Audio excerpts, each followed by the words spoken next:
धनु राशि के लिए गुरुदेव बृहस्पति सर्वार्धिक योग कारक ग्रह होते हैं। काल पुरुष की कुंडली के हिसाब से ये आपके भाग्य भाव के भी स्वामी होते हैं।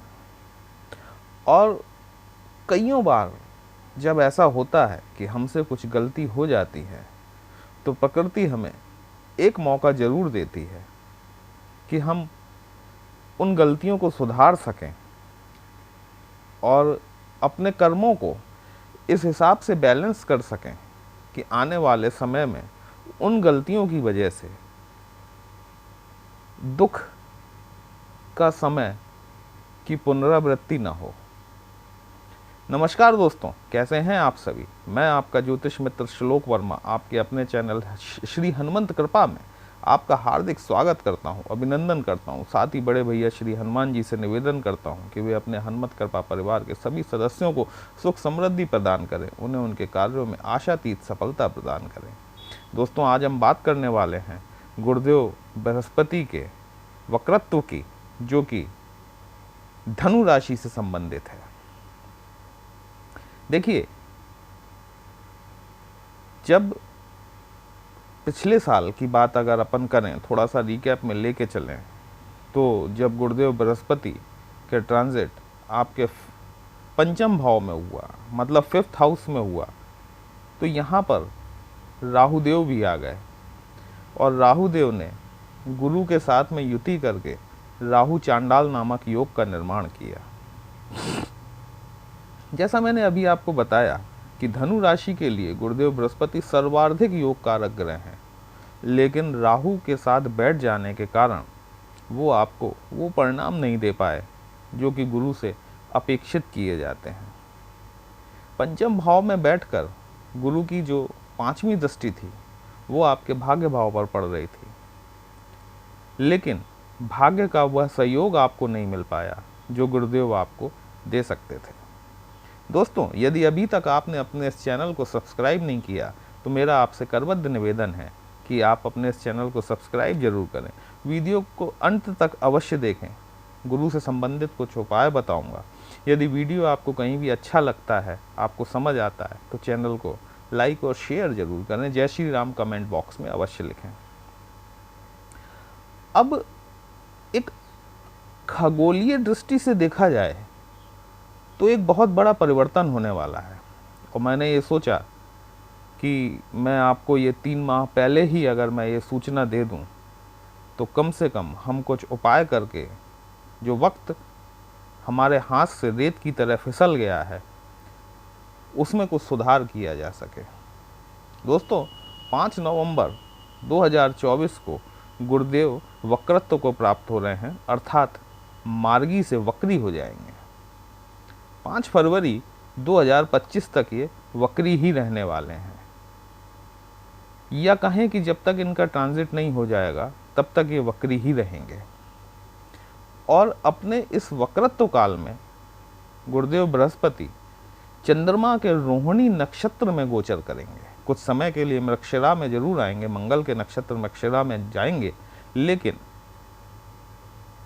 मोस्ट ऑफ द टाइम, मतलब 5 नवंबर से लेकर 5 फरवरी तक ये चंद्रमा के रोहिणी नक्षत्र में ही गोचर करेंगे और मार्गी भी इसी नक्षत्र में होंगे। जब कोई ग्रह वक्री होता है तो उसको एक स्पेशल पावर मिल जाती है, मतलब कहें कि विशिष्ट प्रकार का चेष्टा बल प्राप्त हो जाता है। वह ग्रह अपने शुभाशुभ परिणामों में ज़्यादा से ज़्यादा असर दिखाने लग जाता है। यदि आपकी पत्रिका में गुरु की स्थिति वेल प्लेस्ड है, अगर गुरु शुभ हैं, शुभ ग्रहों से दृष्ट हैं, किसी पाप पीड़ित ग्रह, मतलब पाप से पीड़ित ग्रह से नहीं है वो, तो आप यकीन मानिए गुरुदेव बृहस्पति अपने इस वक्रत्व काल में आपको अत्यंत शुभदायक फल देने वाले हैं। क्योंकि जब गुरु वक्री होंगे तो ये आपको पंचम भाव के परिणाम भी देना शुरू करेंगे। पंचम भाव जो होता है दोस्तों, वो हमारी शिक्षा का होता है, हमारे लव रोमांस से रिलेटेड होता है, हमारे शेयर मार्केट अगर हम सट्टा बाजार, शेयर मार्केट, स्टॉक से रिलेटेड कोई काम करते हैं, देखिए वैसे तो पंचम भाव से संबंधित अनेकों कार्य हैं, लेकिन मोटा मोटा अगर देखा जाए तो ये चीज़ें निकल कर सामने आती हैं। तो पंचम भाव का जब परिणाम देना गुरुदेव बृहस्पति शुरू करेंगे, और तो आप ये मान के चलें कि इन समस्त क्षेत्रों में आपको अधिकाधिक लाभ होने वाला है। वर्तमान परिस्थिति में गुरु आपके 6वें भाव में, जो कि रोग, ऋण और शत्रुओं से संबंधित होता है, इस भाव में बैठे हुए हैं। लेकिन जब ये पंचम भाव की तरफ दृष्टि करेंगे, पीछे की तरफ जाएंगे, तो इनकी जो पंचम दृष्टि है वो आपके भाग्य भाव पर पड़ना शुरू हो जाएगी। जिन चीज़ों का आप लाभ पिछले वर्ष नहीं ले पाए थे, उन चीज़ों का लाभ आपको मिलना शुरू हो जाएगा। मतलब आपको भाग्य का जो अवरोध, जो रुकावट आपको पिछले वर्ष गुरु चांडाल योग के कारण झेलनी पड़ी थी, जो समस्याएं आपने महसूस की हैं, वो समस्याओं को अब आप क्लियर कर पाएंगे। मतलब आप उनको जो है कि उन चीज़ों का समाधान ढूंढेंगे, भाग्य का पूर्ण रूप से सहयोग आपको प्राप्त होगा। जो चीज़ें आपकी रुकी हुई थीं लास्ट ईयर, जो चीज़ें आपसे पीछे छूट गईं, वो इस वक्रत्व काल के दौरान आप पाएंगे कि वो चीज़ें आपसे पुनः स्टार्ट हुई हैं और उनका लाभ आपको मिलना शुरू हुआ है। गुरुदेव की सप्तम दृष्टि, वक्री गुरु की बात कर रहा हूँ मैं, वक्री गुरु की सप्तम दृष्टि आपके लाभ भाव पर पड़ेगी। लाभ भाव पर पड़ने से आपके लाभ में वृद्धि होना स्वाभाविक है। गुरु चांडाल योग के समय यदि आपका अपने बड़े भाई बहनों से किसी प्रकार का कोई मनमुटाव, कोई वैमनस्य की स्थिति का निर्माण हुआ, तो इस वक्री काल में इस साल आप अपने संबंधों में सुधार होता हुआ अवश्य देखेंगे। यदि आप किसी कार्य व्यापार से संबंधित हैं, निश्चित तौर पर आपको लाभ होगा। यदि आप किसी जॉब में हैं, आप नौकरी पेशा हैं, आपका प्रमोशन पेंडिंग है, वह भी एक लाभ है। आपका प्रमोशन हो सकता है, आपकी सैलरी इंक्रीमेंट हो सकता है, वेतन वृद्धि जिसे कहा जाता है, वेतन वृद्धि हो सकती है आपकी। गुरु की नवम दृष्टि, वक्री गुरु की नवम दृष्टि आपके लग्न भाव पर पड़ेगी। लग्न भाव अर्थात आप स्वयं, आपके व्यक्तित्व का विकास होगा, आपकी प्रतिभा। जो लास्ट ईयर हम बात करें कि एक अंतर्मुखी हो गई थी, गुरु चांडाल योग के कारण आप अपने आप को एक्सप्रेस नहीं कर पा रहे थे, आप अपनी भावनाओं को व्यक्त नहीं कर पा रहे थे, और अगर व्यक्त कर रहे थे तो परिणाम गलत आ रहे थे। उन हालातों में सुधार होगा। गुरुदेव बृहस्पति आपको बहिर्मुखी बनाते हैं, लेकिन याद रखिएगा गुरुदेव थोड़ा सा ईगो भी देते हैं। आपको अपने ईगो पर, अहम पर नियंत्रण रखना है, क्योंकि जब चीज़ें पॉजिटिव होने लगती हैं तो व्यक्ति के मन में कहीं ना कहीं एक ईगो आ जाता है। वो ये समझने लग जाता है कि जो कुछ कर रहा हूँ मैं ही कर रहा हूँ, लेकिन हकीकत कुछ और होती है। जो कर रहा होता है वो आपका वक्त कर रहा होता है। जो आप कर रहे होते हैं वो आपका वक्त आपसे करवा रहा होता है। तो कभी मन में ये धारणा ना लाएं कि जो कुछ किया वो मैंने किया, ईगोइस्टिक ना बने। गुरु थोड़ा सा आपको ईगो जरूर देगा, ईगो में आपके वृद्धि करेगा, अहम आपका बढ़ेगा।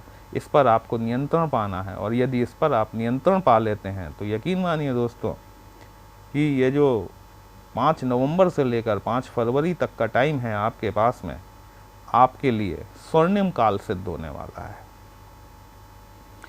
अब गुरु के उपाय के लिए हम क्या कर सकते हैं? देखिए, गुरुदेव बृहस्पति सर्वार्धिक योग कारक ग्रह है। मैं बार बार कह रहा हूँ, धनु राशि के लिए सर्वार्धिक योग कारक ग्रह हैं। आप बृहस्पति के मंत्रों का जाप करें। ओम ब्रह्म बृहस्पते नमः, या फिर ओम ग्राम ग्रीम ग्रोम सह गुरुवे नमः प्रतिदिन 108 बार रुद्राक्ष की माला से जाप करें। केले के वृक्ष को जल चढ़ाएं, जल में थोड़ी सी हल्दी मिलाकर चढ़ाएं, अति उत्तम। एक दीपक जलाएं, सर्वोत्तम। विष्णु सहस्त्रनाम का पाठ कर सकते हैं। पूर्णिमा के दिन सत्यनारायण की कथा करवा सकते हैं, खुद भी कर सकते हैं। मतलब आदित्य हृदय स्रोत का पाठ कर सकते हैं, विष्णु सहस्त्रनाम का पाठ कर सकते हैं। इन सभी चीज़ों से आपके गुरुदेव बृहस्पति को बल मिलेगा, आपको अधिकाधिक लाभ मिलेगा। तो दोस्तों, आपको आज का वीडियो कैसा लगा, आपको आज का विश्लेषण कैसा लगा? यदि आपको अच्छा लगा हो तो आप अपने इस चैनल को लाइक, शेयर और सब्सक्राइब जरूर करें। यदि आप हमसे अपनी पत्रिका का विश्लेषण कराना चाहते हैं तो हमारा व्हाट्सएप नंबर थंबनेल में दिया गया है, आप हमसे कांटेक्ट कर सकते हैं। बस पर्सनल कंसल्टेशन जो होता है वो पेड होता है, एक छोटी सी नॉमिनल फ़ी है जो आपको पे करनी होगी।